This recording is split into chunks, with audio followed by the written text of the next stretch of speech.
মাত্র 2টি কাজ করলেই ক্যান্সার উধাও। ওর স্টেট মেডিকেল ইউনিভার্সিটি, মস্কো, রাশিয়ার ক্যান্সার বিশেষজ্ঞ ড গুপ্তপ্রসাদ রেড্ডি বিভি বলেছেন, ক্যান্সার কোনো মরণব্যাধি নয়, কিন্তু মানুষ এই রোগে মারা যায় শুধুমাত্র উদাসীনতার কারণে। তার মতে মাত্র 2টি উপায় অনুসরণ করলেই উধাও হবে ক্যান্সার। উপায়গুলো হচ্ছে, প্রথমেই সব ধরনের সুগার বা চিনি খাওয়া ছেড়ে দিন, কেননা শরীরে চিনি না পেলে ক্যান্সার সেলগুলো এমনিতেই বা প্রাকৃতিকভাবেই বিনাশ হয়ে যাবে।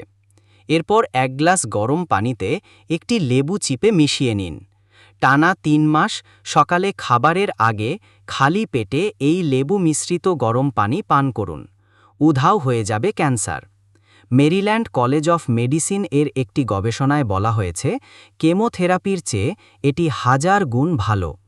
প্রতিদিন সকালে ও রাতে 3 চা চামচ অর্গানিক নারকেল তেল খান, ক্যান্সার সেরে যাবে। চিনি পরিহারের পর নিচের 2টি থেরাপির যে কোনো একটি গ্রহণ করুন। ক্যান্সার আপনাকে ঘায়েল করতে পারবে না, তবে অবহেলা বা উদাসীনতার কোনো অজুহাত নেই। উল্লেখ্য, ক্যান্সার সম্পর্কে মানুষকে সচেতন করতে ড গুপ্তপ্রসাদ গত 5 বছর ধরে সামাজিক যোগাযোগ মাধ্যম সহ বিভিন্ন মাধ্যমে এই তথ্যটি প্রচার করছেন। সেই সঙ্গে তিনি সবাইকে অনুরোধ করেছেন এই তথ্যটি শেয়ার করে সবাইকে জানার সুযোগ করে দেওয়ার জন্য। তিনি ভিডিওটি ভালো লাগলে চ্যানেলটিকে সাবস্ক্রাইব করুন।